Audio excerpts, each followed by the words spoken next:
So first I find out that German chocolate cake isn't from Germany, and now I find out that a Caesar salad is from Mexico? Who created this amazing dish with such simple ingredients that it was once called the greatest recipe to originate in the Americas in 50 years? It all starts in Italy with the sons of the Cardini family, who grew up and lived on Lake Maggiore. Two of the sons, Caesar and Alessandro, began working in the restaurant and hotel industry at a young age, with Caesar being classically trained in the Italian and French techniques. With the rise of Mussolini and fascist powers, they decided to move to the land of endless opportunity. However, starting a new restaurant that was going to be fun and successful was going to be difficult during the height of the Prohibition. Soon after landing in New York, the brothers moved to San Diego, where they made their way down across the border to Tijuana. There, the brothers opened up 2 restaurants. Alex creatively opened up Alex's Restaurant, and Caesar, Caesar's Place. Now, during the Prohibition, Tijuana was the place to be. Stars like Bing Crosby, Charlie Chaplin, Clark Gable, Jean Harlow, and even gangsters like Bugsy Siegel were known to frequent the area. And Caesar was making a name for himself in the area with a thriving restaurant and a new hotel. What's great is this is an Italian man who is trained in French cuisine, who moved to Mexico, and is serving mostly American tourists. So the story goes that after a long, hot July 4th night in 1924, Caesar was running out of ingredients to serve any guests at the Hotel Caesar, so he whipped together the Caesar salad. His brother, however, has a different story. He claims that he created this salad, naming it the Aviator Salad. Having been a pilot himself in Italy during World War I, he wanted to honor the pilots of Rockwell Airfield. He served this to them on mornings, particularly after long nights of drinking. Now another question is, does this recipe require a lemon or a lime? There may have been confusion in the translation, and Alex's prefers lime. The first iteration of this salad did not cut the lettuce, had 1 large crouton. For Alex, anchovy paste was placed on that crouton, and it was eaten with your hands. As a teenager, Julia Child and her family dined at Caesar's restaurants, where this salad was made tableside by none other than Caesar himself. Eventually, Caesar pivoted. He sold the restaurants, which remain in his name today, and he started selling a bottled version of his dressing. The original Caesar, which can still be bought today. So I'm going to start off by coddling an egg, which will be just boiling it for 1 to 2 minutes. While that's going, I'm going to mash up just 1 clove of garlic and add in a good amount of cracked pepper and a tablespoon of Dijon mustard. Yeah, that tablespoon is not going to work. That's about a tablespoon right there. So, interesting enough, there are no anchovies in this recipe, there's no mayonnaise, there are no capers. Those are all additions that were made later on. This is going to be just the traditional recipe Caesar created.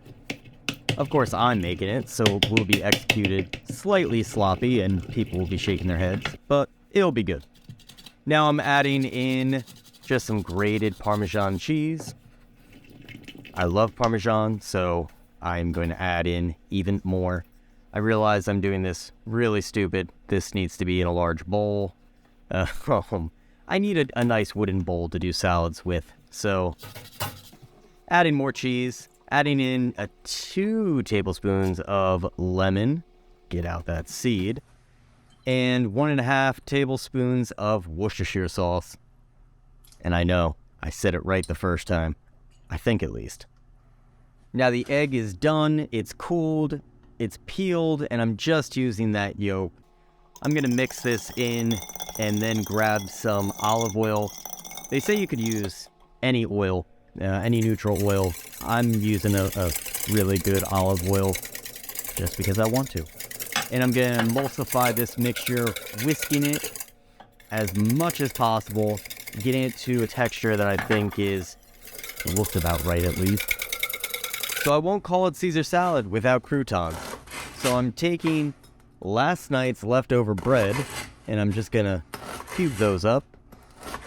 Now you don't have to use stale bread for this. I probably could have let this even go another day or two. but I'm gonna throw it in the oven, get it crispy anyways. I don't want plain breadcrumbs, so I'm gonna drizzle these with olive oil. 1, it keeps them from burning, and 2, I can coat them with a little bit of oregano, salt, and pepper, and get them nice and seasoned. They're gonna be delicious. Gonna just throw them on a baking sheet and bake them until they're golden brown. Here's where I'm really deviating from the historical accuracy. I'm not going to eat these as just whole romaine lettuce. I'm gonna tear it up and eat it like, a normal Caesar salad today. I don't know. I don't think it's gonna affect the taste. In fact, I know it's not gonna affect the taste. I have this weird thing. I just don't really like eating with my hands and getting my hands dirty. So anyways, gonna just toss this into the salad, then add the breadcrumbs, give it a quick toss, and plate it up. The first recipe for a Caesar salad.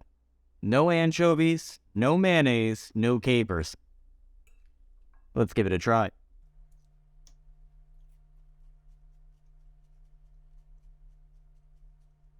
That is really good. Wow.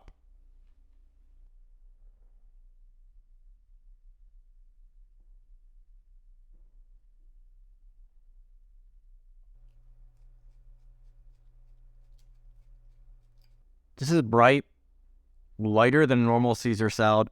Well, the Caesar salads that we're used to. That lemon bit is fantastic. Very similar to a Caesar salad that we're used to, but also kind of different. This is definitely going to be on the weekly rotation for salads. Throwing ingredients together and just whipping this up, he was a genius. This is just... People stumble upon dishes like this very rarely. This is easily a 9 out of 10. Guys, like and subscribe. I'll see you next week.